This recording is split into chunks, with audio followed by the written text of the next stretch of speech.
ഭൂമിശാസ്ത്രം. ഇന്ത്യയുടെ ഭൂപ്രകൃതി. ഇന്ത്യയെ ഉത്തരപർവ്വത മേഖല, ഉത്തരമഹാസമതലം, ഉപദ്വീപീയ പീഠഭൂമി, തീരപ്രദേശങ്ങൾ, ദ്വീപുകൾ എന്നിങ്ങനെ തരംതിരിച്ചിട്ടുണ്ട്. ഏകദേശം 10.7% പ്രദേശം പർവ്വതങ്ങളാലും 18.5% കുന്നുകളാലും 27.7% പീഠഭൂമികളാലും 43.2% സമതലങ്ങളായും കാണപ്പെടുന്നു. അതിൽ ഉത്തരപർവ്വത മേഖലയെക്കുറിച്ചിട്ട് ആദ്യമായിട്ട് നോക്കാം. ഉത്തരപർവ്വത മേഖലയുടെ സ്ഥാനം ലഡാക്കിന് വടക്ക് പടിഞ്ഞാറ് മുതൽ ഇന്ത്യയുടെ കിഴക്കൻ അതിർത്തി, അതായത് അരുണാചൽ പ്രദേശ് വരെയാണ് നമ്മുടെ ഉത്തരപർവ്വത മേഖലയുടെ സ്ഥാനം.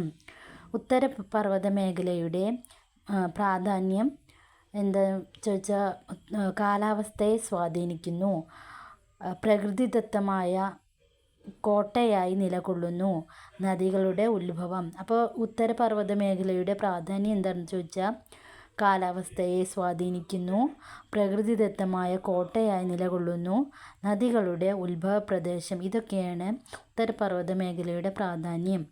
ശൈത്യകാലത്ത് മധ്യേഷ്യയിൽ നിന്നും വീശുന്ന ശീതക്കാറ്റിനെ ഇന്ത്യയിലേക്ക് കടത്തിവിടാതെ സംരക്ഷിക്കുന്നത് ഉത്തരപർവ്വത മേഖലയാണ്.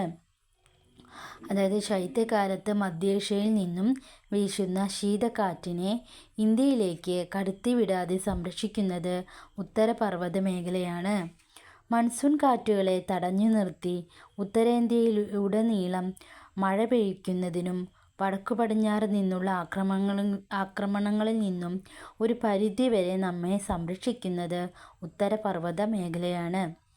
അപ്പോൾ എന്തൊക്കെയാണ് നമ്മുടെ ലഡാക്ക് ഒന്നും കൂടി ഇതുവരെ ഉത്തരപർവ്വത മേഖലയുടെ സ്ഥാനം എന്ന് പറയുന്നത് ലഡാക്കിന് വടക്ക് പടിഞ്ഞാറ് മുതൽ ഇന്ത്യയുടെ കിഴക്ക് അതിർത്തി, അതായത് അരുണാചൽ പ്രദേശ് വരെയാണ്. ഉത്തരപർവ്വത മേഖലയുടെ പ്രാധാന്യം എന്ന് പറയുന്നത് കാലാവസ്ഥയെ സ്വാധീനിക്കുന്നു, പ്രകൃതിദത്തമായ കോട്ടയായി നിലകൊള്ളുന്നു, നദികളുടെ ഉത്ഭവം. ശൈത്യകാലത്ത് മധ്യേഷ്യയിൽ നിന്നും വീശുന്ന ശീതക്കാറ്റിനെ ഇന്ത്യയിലേക്ക് കടത്തിവിടാതെ സംരക്ഷിക്കുന്നു. മൺസൂൺ കാറ്റുകളെ തടഞ്ഞു നിർത്തി ഉത്തരേന്ത്യയിലുടനീളം മഴ പെയ്യിക്കുന്നതും വടക്കു പടിഞ്ഞാറ് നിന്നുള്ള ആക്രമണങ്ങളിൽ നിന്നും ഒരു പരിധിവരെ നമ്മെ സംരക്ഷിക്കുന്നതും ഉത്തരപർവ്വത മേഖലയാണ്. ഉത്തരപർവ്വത മേഖലയെ ആ മേഖലയിൽ സ്ഥിതി ചെയ്യുന്ന പർവ്വതനിരകളുടെ അടിസ്ഥാനത്തിൽ 3 വിഭാഗങ്ങളായി തരംതിരിച്ചിരിക്കുന്നു. ട്രാൻസ്